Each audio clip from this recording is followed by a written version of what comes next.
अस्सलाम वालेकुम स्टूडेंट्स। तो स्टूडेंट्स, उम्मीद है आप सब खैरियत से होंगे। तो बच्चों, आज एग्जाम्पल नंबर 4.4, एग्जाम्पल नंबर 4.5 और एग्जाम्पल नंबर 4.6 डिस्कस करके आगे चल के हम बाय हैंड न्यूमेरिकल एक्सरसाइज वाले सॉल्व करेंगे। ठीक है। तो वो कह रहा है कि a metre stick is pinned at its centre and at its one end O on the table so that it can rotate freely. तो एक स्टिक हमने एक टेबल के साथ हमने ना उसको इस तरह अटैच किया कि उसका जो हमारे पास एंड है वो पॉइंट ओ पे अटैच हुआ हुआ है, और वो इस तरह से अटैच है कि उस अटैचमेंट की वजह से वो स्टिक फ्रीली रोटेट कर सकती है, यानी उसकी मोशन हो सकती है फ्रीली, लाइक रोटेशन कर सकती है। ठीक है ना। तो अब वो क्या कह रहे हैं, a force of 18 newton, magnitude 18 newton is applied perpendicular to the length of the stick at its free end. तो ये फिक्स एंड आ गया, ये हमारे पास फ्री एंड आ गया। अभी जो फ्री एंड है ना, इसके ऊपर उसने 18 न्यूटन की फोर्स अप्लाई की। तो ऑब्वियसली पैरेलल अगर अप्लाई करते तो इस साइड पे अप्लाई होनी थी, परपेंडिकुलर अप्लाई की या नीचे की तरफ हो सकती है 90 डिग्री, या ऊपर की तरफ 90 डिग्री हो सकता है। तो कह रहे हैं कि हमने उसके 90 डिग्री परपेंडिकुलर लेंथ के साथ एक हमने उसके जो फ्री एंड था हमने 18 न्यूटन की फोर्स अप्लाई की। वो कह रहा है कि another force of magnitude 60 Newton is acting at the angle of 30 degree. तो वो कह रहा है कि 30 डिग्री पे, एक 30 डिग्री के एंगल पे एक और हमने 60 न्यूटन की फोर्स अप्लाई की, जैसे कि हमें यहाँ पे दिखाया जा रहा है। इस मतलब ये जो फिगर 4.13 है, ए पार्ट है उसका, उसमें दिखाया जा रहा है। वो कह रहा है कि at what distance from the end of the stick that is pin should be the second force such that the stick does not rotate. वो कह रहा है कि जो 30 डिग्री की फोर्स लगा रही है, जो 30 डिग्री पे जो फोर्स लग रही है 60 न्यूटन की, वो जो फोर्स है वो उस स्टिक के फिक्स पॉइंट से कितनी दूर होगी, उसका डिस्टेंस कितना दूर होगा सेकंड फोर्स का, कि वो स्टिक पे कोई रोटेशन प्रोड्यूस नहीं होगी। तो हमने इसको डिस्कस करना है। ठीक है। तो सबसे पहले सोल्यूशन की तरफ चलते हैं। वो कह रहा है कि weight of the stick does not effect the horizontal plane. तो जब आप हॉरिजॉन्टल प्लेन की बात करते हो तो ऑब्वियसली हॉरिजॉन्टल प्लेन में तो वेट कोई भी मतलब मसला नहीं करता। वेट सिर्फ मसला करता है जब आप परपेंडिकुलर कंपोनेंट ले रहे हो, क्या ले रहे हो, यानी वाई एक्सिस पे हो तब वेट का मसला आता है। जब एक्सिस पे हो तो वेट का मसला बिल्कुल भी नहीं आता। ठीक है, क्योंकि आप तो उस एक्सिस पे पड़े होते हो, तो वेट ऑब्वियसली एक्सिस पे पड़े हो तो डाउनवर्ड डायरेक्शन में तो वेट एक्ट कर रहा है। लेकिन क्योंकि दोनों ही डाउनवर्ड मतलब आप उनके दरमियान जो एंगल होता है वो एज सच उसके जो रिजल्टेंट होता है उसको उसका इफेक्ट है उसको कैंसिल कर देता है। तो अब बात हो रही है सिर्फ resolving the force of magnitude 60 Newton into rectangular components में हमने उसको रिजॉल्व किया, और उसके हमने ना एट पॉइंट ओ पे, क्योंकि ओ पे ही वो फिक्स है ना, तो उसके हमने दो इसकी रेजोल्यूशन की। तो ये देखो उस पॉइंट, ये अब इस पॉइंट के साथ इसके पैरेलल लेके चले, क्योंकि हमने यहाँ से यहाँ तक का डिस्टेंस ये जो भी है वो फाइंड आउट करना है सच डैट कि उसमें कोई भी रोटेशन ना हो। तो हमने ये जो फोर्स थी 30 न्यूटन की 30 डिग्री पे 60 न्यूटन की फोर्स थी, हमने इसको रिजोल्व कर लिया, इसको एक्सिस पे कंपोनेंट में और वाई कंपोनेंट में, नहीं एफ ऑफ एक्स और एफ ऑफ वाई में रिजोल्व कर लिया। तो सबसे पहले हम एफ ऑफ एक्स निकालते हैं। तो मतलब F of X is equal to F cos theta होता है, F of Y is equal to F sine theta होता है। तो यहाँ पे जो एफ की वैल्यू है, यानी अगर यहाँ पे अगर मैं लिख दूँ एफ ऑफ एक्स इसके इक्वल होता है एफ और साथ में cos थीटा होता है, क्योंकि रिजल्टेंट वेक्टर और साथ में जो एंगल होता है उसका मल्टीप्लाई करते हो। तो क्योंकि एक्स एक्सिस में cos थीटा होता है तो cos से मल्टीप्लाई, और वाई एक्सिस में साइन थीटा होता है साइन से मल्टीप्लाई, और साथ में एंगल जो उसने 30 डिग्री की दिया हुआ है। तो F of X is equal to F की वैल्यू 60 न्यूटन और cos एज इट इज़ और 30 डिग्री वो जो एंगल था। तो जब cos 30 फाइंड आउट करोगे तो आप कैलकुलेटर पे देख लेना कि 0.866 उसका आंसर आ जाएगा। तो जब आप 60 न्यूटन को 0.866 से मल्टीप्लाई करोगे तो आपके पास सिंपली 51.96 न्यूटन आंसर आ जाएगा एक्स कंपोनेंट का। इसी तरह जब आप एफ वाई कंपोनेंट यानी वाई कंपोनेंट निकालोगे फोर्स का, तो 60 न्यूटन ऑब्वियसली एफ और साथ में साइन थीटा जो है 30 डिग्री आ जाएगा। तो 30 साइन थीटा 30 पे, मतलब साइन 30 पे होता है 0.5, तो 60 को 0.5 से सिंपली मल्टीप्लाई करोगे तो 30 न्यूटन आ जाएगा। लेकिन यहाँ पे एक ज़्यादा सोचने वाली और समझने वाली बात ये है कि जो एक्स कंपोनेंट है ना, ये हमारे किसी काम का नहीं है, क्योंकि इसकी डायरेक्शन तो वही डायरेक्शन है कि जो हमारे पास ये जो हमारे पास स्टिक पड़ी है उसकी डायरेक्शन है। तो इसने क्या ही रोटेशन करवानी है। ठीक है, तो ये तो रोटेशन ऑब्वियसली ये रोटेशन में हिस्सा नहीं लेगा। रोटेशन में हिस्सा लेंगे ये वाला कंपोनेंट, ये एफ वाई कंपोनेंट, और ये वाला कंपोनेंट जो इसके परपेंडिकुलर है ऑब्वियसली ये भी एफ वाई कंपोनेंट है। ये दोनों वाई कंपोनेंट्स ही हैं, लेकिन ऑपोजिट डायरेक्शन में है, ठीक है ना। अब क्योंकि ये ऑपोजिट डायरेक्शन में, एक को पॉजिटिव लेके चलना पड़ेगा, एक को नेगेटिव लेके चलना पड़ेगा डायरेक्शन को अपोज करने के लिए, लाइक अपोज उसकी जो इफेक्ट है उसको देखने के लिए। तो अब अगर ये दोनों आपस में इक्वल हो जाएंगे, ऑब्वियसली 18 न्यूटन और 30 न्यूटन आपस में इक्वल नहीं हो सकते, लेकिन कुछ ना कुछ ख़ास डिस्टेंस है कि जिस डिस्टेंस को अगर हम यूज़ करें तो मतलब ये डिस्टेंस ही तो निकालना कि एफ वाई का कितने डिस्टेंस पे हो और एफ एक्स का ये जो टोटल इसका डिस्टेंस हमने जो लेके चल रहे हैं 1 मीटर, तो उस पर जो मीटर स्टिक है ना, 1 मीटर स्टिक है, तो इन दोनों का आपस में मल्टीप्लाई करें, इन दोनों का आपस में मल्टीप्लाई करें तो आंसर कब सेम आता है हमने वो फाइंड आउट करना है। तो ऑब्वियसली ये दोनों और ये दोनों को आपस में सेम लेके चलेंगे और इसमें से डी की वैल्यू निकाल के बस आंसर आ जाएगा। लेकिन उससे पहले देख लेते हैं वो बात क्या कह रहा है। वो कह रहा है कि एज द कंपोनेंट यानी F x passes through the axis of rotation, तो एक्सिस ऑफ रोटेशन में से वो गुजर है ना, सो इट्स टॉर्क इज 0। अब हमारे पास टॉर्क T1 बच जाता है और टॉर्क T2 बच जाता है। तो अगर हम T1 30 न्यूटन लेके चलें और पॉजिटिव लेके चलें, जो T2 है 18 न्यूटन लेके चलना पड़ेगा क्योंकि ऑपोजिट डायरेक्शन में। तो कह रहे थे stick will not rotate when these two torques are balance each other, यानी दोनों अगर बैलेंस होंगे, यानी torque T1 is equal to torque T2, यानी जो F into D of first जो टॉर्क है वो F into D second torque वाला जो है उसके इक्वल अगर हो जाते हैं आपस में, तो उसको उसने डिफ्रेंशिएट करने के लिए डैश लगाया हुआ है, तो आपका जो है कोई रोटेशन नहीं होगी। तो ऑब्वियसली इस यही बताना था कि कोई रोटेशन नहीं हो रही, लेकिन किस डिस्टेंस पे ऑफ T1 जो हम टॉर्क लेके चल रहे हैं। तो एफ वाई डी ये वाला आ गया और एफ वाई ये वाई डैश ये और इसका डी डैश ये आ गया। ठीक हो गया, हमारे पास ये वैल्यू आ गई। तो 30 न्यूटन और साथ में डी, क्योंकि डी फाइंड आउट करना है, ये ऊपर वाला ये वाला डी हमने फाइंड आउट करना है, तो हम इसको एज इट इज़ लेके चलेंगे। और ये जो 18 न्यूटन है ये एफ वाई ये वाला, ये जो हमने अभी परपेंडिकुलर बताया था, और साथ में टोटल जो डिस्टेंस है उसका 1 मीटर है ना, क्योंकि यहाँ पे दूसरे एंड पे लग रही है तो वो 1 मीटर है। तो सिंपली 18 को 1 से मल्टीप्लाई करोगे 18 और 30 से डिवाइड कर दोगे 18 को, तो आपका डिस्टेंस आ जाएगा 0.6 मीटर। तो 0.6 मीटर वो डिस्टेंस है टॉर्क T1 को टॉर्क T2 के बराबर करने का। तो 0.6 को मल्टीप्लाई करोगे जब 30 पे, तो तब भी आंसर वही आएगा, यानी 18 ही आंसर आएगा जब आप 18 को 1 से मल्टीप्लाई करोगे। तो दोनों टॉर्क्स आपस में जब ऑपोजिट डायरेक्शन है, सेम हो गए हैं, उनका मैग्नीट्यूड, उनका रिजल्टेंट सेम हो गया, उनका प्रोडक्ट जो टॉर्क्स का प्रोडक्ट है वो सेम हो गया, तो वहाँ पे कोई भी मोशन नहीं होगी। और हमने यही बताना था कि वहाँ पे कोई मोशन नहीं होगी। ठीक है, आप सिर्फ न्यूमेरिकल नंबर 2 की तरफ चलते हैं। तो न्यूमेरिकल नंबर 2 में वो क्या कह रहे हैं उसको देख लेते हैं। तो न्यूमेरिकल नंबर 2 में सबसे पहले उसकी स्टेटमेंट्स पढ़ लेते हैं। न्यूमेरिकल नंबर 2 की न्यूमेरिकल नंबर 2 ये आ गया हमारे पास।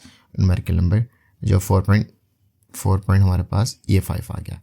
तो 4.5 थोड़ा सा ट्रिकी न्यूमेरिकल है, थोड़ा सा मतलब ब्रेन रूट है, थोड़ा सा हमें तंग करेगा, बट ऑब्वियसली इसको देख लेते हैं। तो यहाँ पे वो क्या कह रहा है, वो कह रहा है कि एग्जाम्पल क्या है, 4.5 है। वो कह रहा है कि picture is suspended by the means of 2 vertical strings. तो 2 वर्टिकल स्ट्रिंग्स की मदद से ये देखो 2 वर्टिकल, जैसे हम घर में भी कोई बड़ी पिक्चर को हैंग करते हैं ना, हैंग जब उसको करते हैं तो हम 2 लाइक डोरियाँ उसकी लगी होती हैं, तो डोरियाँ पीछे वो उसको लगा के उसको लाइक हैंग करते हैं। तो कह रहा है कि ये पिक्चर दिखाई हुई है और इसको हैंग किया हुआ है 2 डोरियों की मदद से। तो कह रहा है the wait of the picture is 5 Newton. तो इसका जो वेट है वो 5 न्यूटन है and acting at the its centre of gravity, और सेंटर ऑफ ग्रेविटी लाइक नीचे की तरफ लाइक वो 5 न्यूटन का वेट उसका एक्ट कर रहा है। वो कह रहा है कि find the tension T1 and T2 of the string. तो स्ट्रिंग्स के जो टेंशन है यानी T1 और T2 हमने वो फाइंड आउट करनी है। और साथ में उसने ये सेंट्रल पोजीशन दे दी और बता रहा है कि सेंट्रल से इस तरफ यानी इस तरफ जाएँ तब भी 20 सेंटीमीटर डिस्टेंस है, और यहाँ से इस तरफ भी जाएँ तो तब भी 20 सेंटीमीटर का ही डिस्टेंस है। ठीक है, ये सारा उसने दिया हुआ है। और वेट डाउनवर्ड डायरेक्शन में ये सारा दिया हुआ है। हमने टेंशन ऑफ T1 और T2 यानी वो उसमें टेंशन क्या होगा कि लाइक वो कितनी स्ट्रेच हुई हुई है, हमने वो फाइंड आउट करना है। तो सबसे पहले अगर सोल्यूशन की तरफ चलें तो कह रहा है कि टोटल जो अपवर्ड फोर्स है वो T1 और T2 का दोनों रिजल्ट यानी 2 जो अपवर्ड फोर्स है इन दोनों को रिजल्ट करके प्लस करके ही आ रहे हैं ना। तो कह रहा है कि टोटल डाउनवर्ड्स फोर्स है, जो टोटल अप डाउनवर्ड्स फोर्स जो है हमारे पास वो कितनी है, जो नीचे की तरफ वेट की वजह से एक्ट कर रही है वो कितनी है, वो है हमारे पास 5 न्यूटन। तो कह रहा है कि टेंशन ऑफ स्ट्रिंग यानी T1 निकालनी है और स्ट्रिंग T2 निकालनी है। ये तो हमें पता चल गया। लेकिन क्योंकि वाई कंपोनेंट आ रहा है ना, क्योंकि ये वर्टिकल कंपोनेंट, तो ऑब्वियसली हॉरिजॉन्टल कंपोनेंट यहाँ पे फोर्सेस के समीशन का सम हॉरिजॉन्टल कंपोनेंट का होगा 0 होगा, क्योंकि अब वाई कंपोनेंट की बात हो रही है, एक्स कंपोनेंट की तो बात ही नहीं हो रही, क्योंकि एक्स कंपोनेंट की तो अब डिस्कस ही नहीं करेंगे, क्योंकि वेट आ रहा है तो वेट ऑब्वियसली वाई कंपोनेंट में चेंजिंग आती है। ठीक हो गया, तो वाई कंपोनेंट पे वेट को चेंज और वो सारा डिस्कस करते हैं। तो हमें यहाँ से पता चल गया जो summation of F of x है इज इक्वल टू 0, और हम अगर लेके चलेंगे जो वाई कंपोनेंट यानी जो सम ऑफ फोर्सेस हैं वो अगर 0 हो वाई कंपोनेंट भी, तो ऑब्वियसली स्टिल वो कब होगी, मतलब हमने सेकंड कंडीशन ऑफ इक्विलिब्रियम पढ़ा है ना कि sum of are the torques is equal to 0, ये सेकंड कंडीशन, और sum of are the forces of x और वाई कंपोनेंट कब 0 होंगी, यानी कब उसमें मोशन नहीं होगी, जब उसका सबका सम करेंगे, उसका मतलब आपस में एडिशन करेंगे, ऐड ऑन करेंगे, समीशन लेंगे, वो क्या होगा 0 होगा। तो ऑब्वियसली अब पिक्चर रोटेट तो नहीं कर रही, लाइक मोशन तो नहीं कर रही, तो ऑब्वियसली इसके जो वाई कंपोनेंट्स के फोर्सेस हैं वो भी ऑटोमेटिकली अगर हम 0 लेके चलें तो हम उसकी मदद से वैल्यू सॉल्व आउट कर सकते हैं। तो हमारे पास एक फॉर्मूला है T1 + T2 - W is equal to 0। अब क्योंकि टॉर्क जो है वो तो ऑब्वियसली 0 है, क्योंकि रोटेशन में नहीं हो रही, selecting point P as a point of rotation, तो अगर हम जो हमारा जो B है उसको पॉइंट ऑफ रोटेशन लेके चलें, तो here the torque T1 torque जो है of T1 is negative, where as the torque T2 of W is positive about the position B। तो अब देखो, अगर ये इसकी मदद से लेके चलें तो एक टॉर्क को ऑब्वियसली पॉजिटिव लेके चलना पड़ेगा, और एक टॉर्क को रोटेशन है ना, तो रोटेशन में एक अपवर्ड एक डाउनवर्ड जो टॉर्क है, एक को पॉजिटिव लेके चलना पड़ेगा और एक को नेगेटिव लेके चलना पड़ेगा। तो वो कह रहे हैं कि produce 0 torque as it passes through the point of rotation, तो हैंस हमारे पास क्या आ जाता है, हमारे पास आ जाता है T2 - T1 is equal to 0। अब जो टॉर्क T2 है वो किसकी वजह से आएगा, वो वेट और BO की वजह से आएगा, यानी ये जो वेट डाउनवर्ड डायरेक्शन है और B से लेके O तक जो है उसकी मदद से उसकी वजह से टॉर्क T1, यानी ये देखो ना वेट आ गया, ये फोर्स आ गई, क्योंकि वाई कंपोनेंट की बात करो तो वेट और फोर्स ऑब्वियसली सेम ही होती है वाई कंपोनेंट।